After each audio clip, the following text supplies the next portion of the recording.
Difference between loudness and pitch.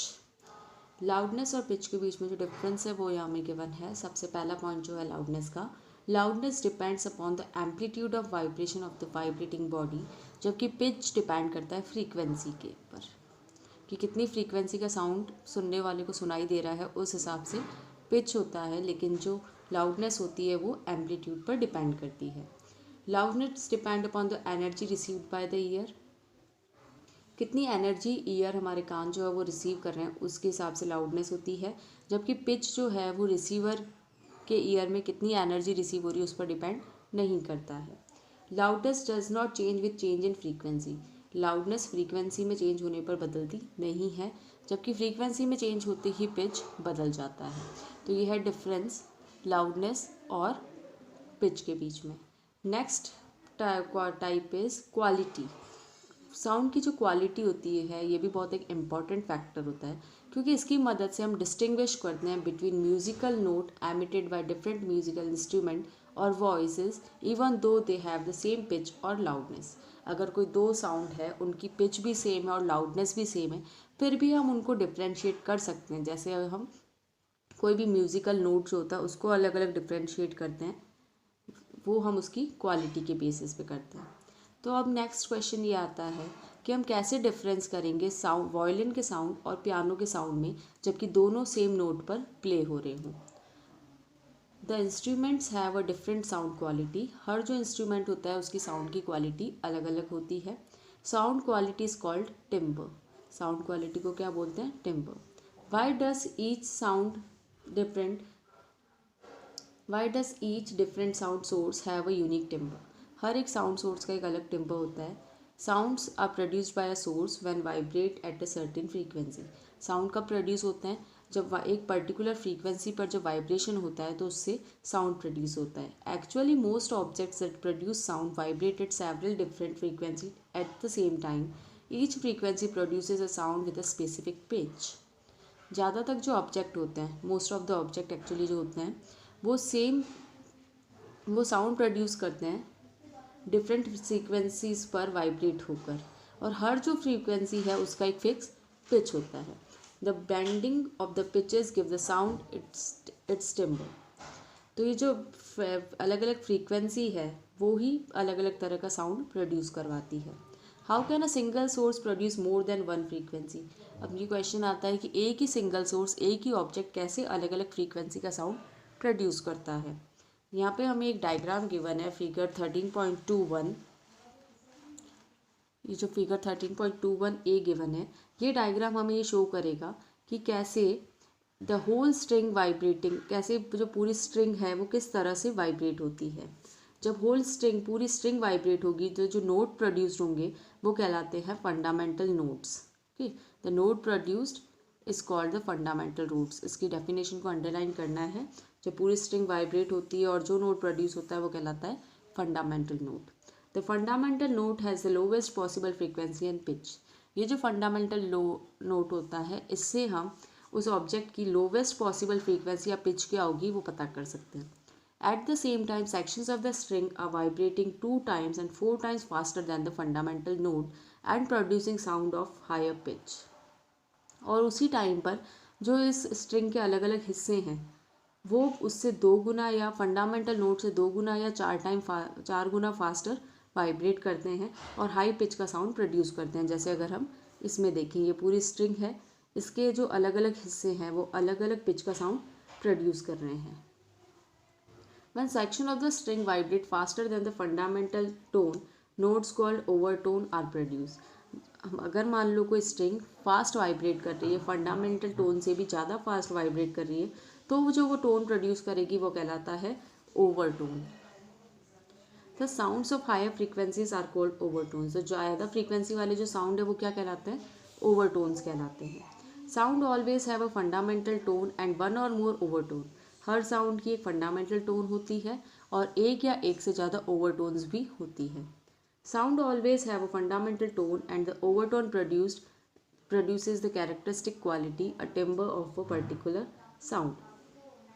तो sound की हमेशा एक फंडामेंटल टोन होती है और जो ओवरटोन प्रोड्यूस होती है वो उसकी हमें क्वालिटी बताती है। बिना ओवरटोन के हम वायलिन और पियानो दोनों के साउंड जो है वो हमें सेम सुनाई देंगे. In fact flute and your friend's voice would have the same sound quality if there were no overtones. अगर मान लो ओवरटोन नहीं होते तो आपको एक बांसुरी की आवाज़ और आपके एक फ्रेंड की आवाज़ सेम सुनाई देती. जो ये टिम्ब्र है ये इतना यूनिक होता है कि वो हर एक पर्सन की वॉइस दूसरे पर्सन से डिफरेंट बनाता है, जिसके बेसिस पर हम आवाज़ से लोगों को पहचान पाते हैं. Next topic is noise and music. We hear different types of sound from different sources around us. हम अलग अलग तरह का साउंड सुनते हैं अलग अलग सोर्सेज से जो निकलता है हमारे आसपास. Some of these sounds are pleasing to the ear and some are not. कुछ साउंड तो ऐसा होता है जो सुनने में अच्छा लगता है और कुछ नहीं लगता. For example, the sound produced by the various machines, the sound of too many persons talking simultaneously, the bark of a dog, the sound of supersonic aircraft, etc. are not pleasing to ears. तो जैसे कई सारा sound अगर हम देखें, जैसे मशीनों की आवाज़ जो होती है या कई सारे लोग एक साथ अगर बात करें, कुत्ते का भौंकना या फिर जो एयरक्राफ्ट जो आसमान में प्लेन्स एयरक्राफ्ट उड़ते हैं उनकी आवाज़ जो होती है ये हमें सुनने में अच्छी नहीं लगती है. अ sound which does not have a pleasing sensation on the ear is called noise. इसकी डेफिनेशन को अंडरलाइन कर लो पहले. तो ऐसा साउंड जो हमें सुनने में अच्छा नहीं लगता वो कहलाता है नॉइस. साइंटिफिकली देखा जाए, अ noise is produce by irregular vibration. Noise कब प्रोड्यूस होती है? जब वाइब्रेशन जो है वो रेगुलर एक जैसे नहीं होते हैं तब नॉइस प्रोड्यूस होती है. और इसी का उल्टा अगर हम देखें तो जो साउंड सुनने में अच्छा लगता है हमें उसको हम बोलते हैं म्यूज़िक. इसकी भी डेफिनेशन को अंडरलाइन कर लो.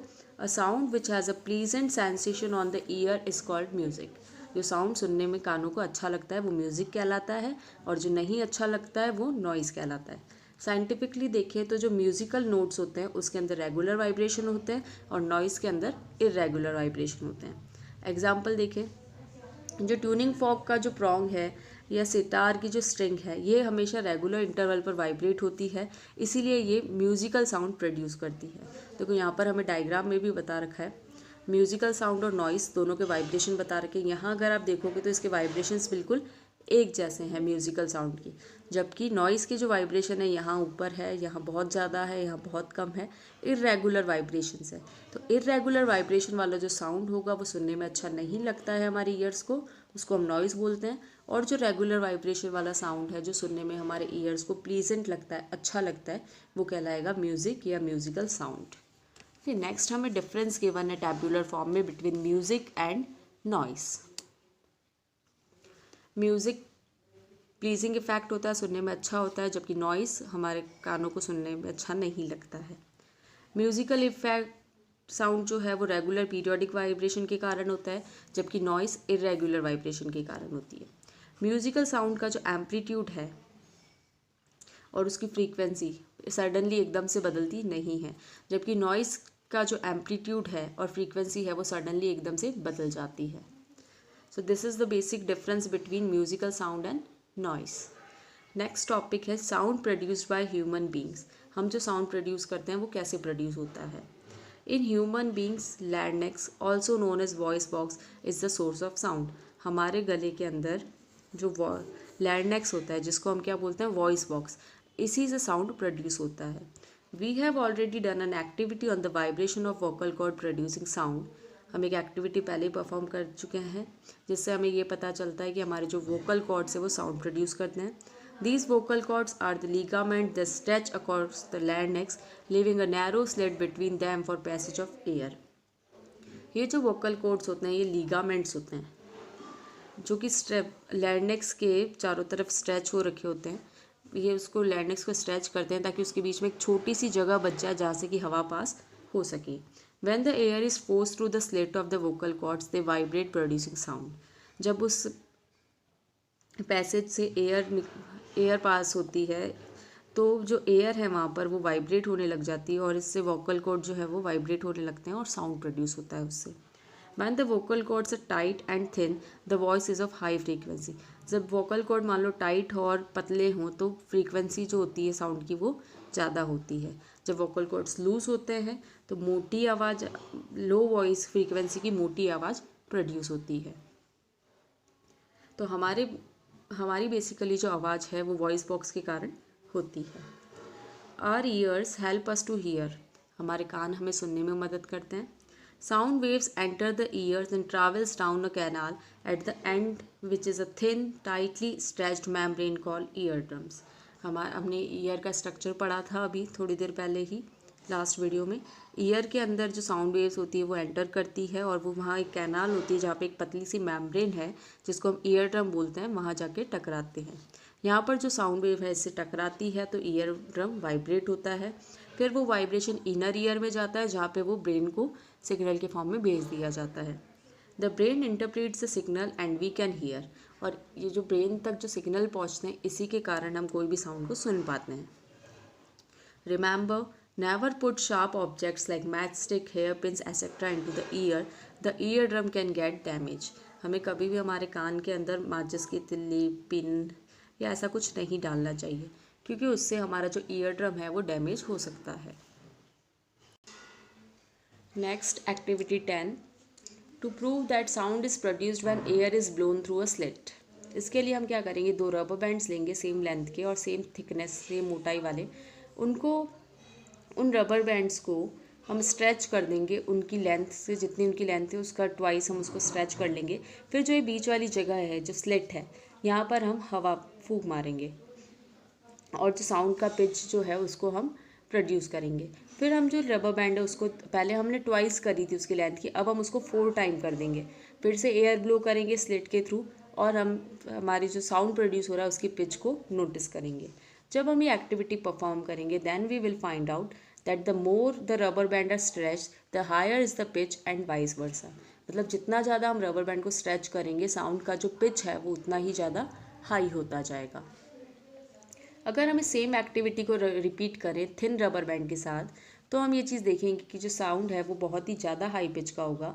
यही वो रीज़न है जिसके कारण जो फॉरेस्ट के अंदर जब विंड ब्लो करती है तो वो विस्लिंग साउंड प्रोड्यूस करती है क्योंकि उनको जो स्पेस मिलता है एयर को ब्लो होने के लिए बहुत ही ज़्यादा कम होता है. Okay, next topic is musical instrument and sound produced bye them.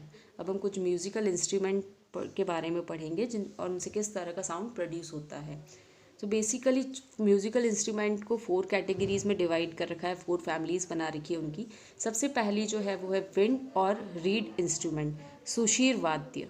Sushir वाद्य ये हिंदी नाम है उसका. Wind instrument make use of vibrating air columns.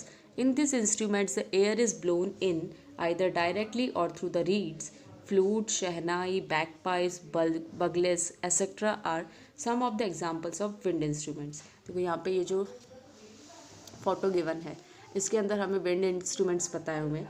ये जो विंड इंस्ट्रूमेंट होते हैं इनके अंदर जो एयर कॉलम है वो वाइब्रेट होता है जिससे कि साउंड प्रोड्यूस होता है. इसके अंदर एयर हम फूंक मारते हैं जिससे साउंड प्रोड्यूस होता है. या तो हम उसको डायरेक्टली उसके अंदर फूंक मारेंगे जैसे बांसुरी के अंदर होता है, या फिर कुछ रीड जैसा स्ट्रक्चर, जैसे यहाँ पर ये जो रीड जैसा स्ट्रक्चर दिख रहा है इसके अंदर एयर को ब्लो किया जाता है. विंड इंस्ट्रूमेंट्स कौन कौन से हैं? फ्लूट, शहनाई, बगल, माउथ ऑर्गन, बैंड, ये सारे विंड इंस्ट्रूमेंट्स हैं. सेकंड फैमिली जो है म्यूजिकल इंस्ट्रूमेंट की वो है स्ट्रिंग्ड इंस्ट्रूमेंट. स्ट्रिंग इंस्ट्रूमेंट को हिंदी में बोला जाता है तंतुवाद्य. String instruments have taut string mounted over specially designed wooden frame which are partially hollow from within. ये जो स्ट्रिंग इंस्ट्रूमेंट होते हैं इनके ऊपर स्ट्रिंग्स तार होते हैं जो कि स्पेशल डिज़ाइन, एक वुडन फ्रेम, इसका ये जो बाहर का जो लकड़ी वाला हिस्सा है इसका एक स्पेशल डिज़ाइन होता है जिसके ऊपर इन तारों को बांधा जाता है. ये वुडन डिज़ाइन अंदर से पार्शली हॉलो होता है, मतलब आधा अधूरा खोखला होता है अंदर की तरफ से. When the strings are plucked or struck or played with a bow, they vibrate to produce a musical sound of some particular frequency. जब इन स्ट्रिंग को हम खींचेंगे या उसको किसी बॉ की मदद, ये जो बॉ है इसकी मदद से अगर हम उसको बजाएंगे तो जो साउंड प्रोड्यूस होगा, म्यूजिकल नोट जो प्रोड्यूस होगा वो एक पर्टिकुलर फ्रीक्वेंसी का होगा. The pitch of the sound of a musical instrument can be change bye altering its length. जो पिच है साउंड का उसको हम बदल सकते हैं. अगर हम इनकी जो स्ट्रिंग है उसकी लेंथ को बदल दें तो साउंड का जो पिच है वो भी बदल जाएगा. तो थर्ड फैमिली जो है वो है परक्यूशन और मेम्ब्रेन इंस्ट्रूमेंट. इसको हिंदी में बोलते हैं अवनंदा वाद्य. All percussion instruments have a taught skin over a hollow metal और वुडन फ्रेम. ये जितने भी परक्यूशन इंस्ट्रूमेंट्स होते हैं इनके ऊपर एक स्किन सी, अंदर से तो ये हॉलो होते हैं, ये वुडन फ्रेम होती है या हॉलो मेटल होता है, इसके ऊपर एक ही इस तरह से स्किन सा परत सा लगाया जाता है। When the skin is stuck, it produces a musical sound। और इसकी जो परत है जब हम इसको बजाते हैं तो एक अच्छा म्यूजिकल साउंड ये प्रोड्यूस करती है। Dholak, tabla, mridangam and drums etcetera are some of the examples of percussion instrument. ये जो हमें कुछ परक्यूशन इंस्ट्रूमेंट के एग्जाम्पल्स दिए हुए डायग्राम में, जैसे आप देखोगे ये ढोलक है, ये मृदंगम है, ये तबला है और ये ड्रम है। These are some other There are some other musical instruments which are exclusively used in our country but do not belong to any of the above three kinds of musical instrument. They can be placed in a fourth class of musical instrument. अभी हमने देखो 3 तरह के musical instrument पढ़े, wind instrument, stringed instrument और percussion instrument. हमारी country के अंदर कुछ और तरह के म्यूजिकल इंस्ट्रूमेंट भी यूज़ होते हैं जो कि इन तीनों ही कैटेगरी से बिलोंग नहीं करते हैं। उन्हें हम जो 4th क्लास है हमारी म्यूजिकल इंस्ट्रूमेंट की उसके अंदर क्लासीफाई करते हैं, वो है गना वाद्य। These instruments are simply beaten or struck in rhythm, manjira, the ghantam, mud pots, jal tarang, etc. are some of the ganvadya. These instruments are commonly used in all parts of our country. ये जो instrument है इनको simply बजाया जाता है, या जैसे मंजीरे होते हैं या मड के पॉट, मिट्टी के जो मटके होते हैं उनसे बजाया जाता है, जल तरंग होती है, ये सारे गणवाद्य के एग्जाम्पल हैं और हमारी कंट्री के लगभग हर हिस्से में इनका इस्तेमाल किया जाता है। यहाँ पर हमें डायग्राम के अंदर गना इंस्ट्रूमेंट गिवन है, यहाँ पे जैसे मटकी का पॉट है, इस तरह के बाउल्स पड़े हैं, इनके ऊपर स्ट्रिंग्स की मदद से बनाया जाता है। तो नेक्स्ट टॉपिक जो है वो है measure of loudness of sound. हम साउंड को कैसे मेजर करते हैं, साउंड की लाउडनेस को। हमने पे चीज़ पहले भी पढ़ी थी कि लाउडनेस जो होती है साउंड की उसको मेजर किया जाता है डेसिबल में। डेसिबल को इस तरह से शॉर्ट में ऐसे लिखा जाता है, small D and capital B. It signifies the sound pressure level. जो लाउडनेस होती है वो हमें बताती है कि साउंड का प्रेशर लेवल कितना है। Human ears can pick up sound from 10 decibel to 180 decibel. हमारे जो ह्यूमन ईयर है वो 10 डेसिबल से 180 डेसिबल तक का साउंड सुन सकते हैं। A loudness of sound is considered normal if it is between 50 decibel to 60 decibel। किसी भी साउंड की जो लाउडनेस है उसको हम नॉर्मल मानेंगे अगर वो 50 से 60 के बीच में है तो। और normal human being can tolerate loudness of 80 decibel. Normally हम 80 डेसिबल तक लाउडनेस वाला साउंड टॉलरेट कर सकते हैं। अगर इससे ऊपर वाले डेसिबल का साउंड हम सुनते हैं तो वो पेनफुल होता है और कई सारी हेल्थ प्रॉब्लम्स उसके कारण हो सकती है। यहाँ हमें एक ये टेबल गिवन है, इसके अंदर हमें बता रखा है कि अलग अलग साउंड जो प्रोड्यूस हो रहा है वो कितने डेसिबल का होता है। तो बेसिकली 80 डेसिबल तक का साउंड नॉर्मल ह्यूमन बीइंग के लिए टॉलरेबल है। अगर वो 50 to 60 है तो वो ना गुड साउंड होगा, नॉर्मल साउंड होगा। अगर वो 80 से अबाव है तो it's painful, it's not good for human health. देखो सबसे पहला हमें दिया है जेट एयरप्लेन्स का अगर आसपास हमारे कहीं जेट एयरप्लेन हो तो वो 150 डेसिबल का साउंड प्रोड्यूस करता है। It is not good for our ear. Machine gun का साउंड 130 डेसिबल का होता है, वो भी अच्छा नहीं होता है। साइरन या फिर जो रॉक कॉन्सर्ट होते हैं उनका 120 डेसिबल का होता है। सबवे और power movers 100 decibel. Busy traffic का जो साउंड होता है वो 80 डेसिबल का होता है। Vacuum cleaner 70 decibel. Normal conversation जब हम जनरल बात करते हैं तो वो जो साउंड प्रोड्यूस होता है वो 50 डेसिबल का होता है। मॉस्किटो जब मच्छर की जो भिनभिनाने की आवाज़ आती है वो 40 डेसिबल की होती है। जब हम धीरे से बोल के बात करते हैं तो वो 30 डेसिबल है। पेड़ के पत्तियों की जो आवाज़ होती है वो 10 डेसिबल की होती है। और थ्रेशोल्ड ऑफ हियरिंग मतलब हमारी जो एवरेज, जब हम कुछ भी नहीं सुन रहे हैं तब हमारी जो हियरिंग की इंटेंसिटी होती है वो 0 डेसिबल की होती है। तो ये है डिफरेंट टाइप्स ऑफ साउंड। आपको ये चीज़ याद रखनी है कि नॉर्मल लाउडनेस जो है साउंड की वो मानी जाती है 50 to 60 डेसिबल और ह्यूमन ईयर जो है वो 80 डेसिबल तक का साउंड टॉलरेट कर सकते हैं।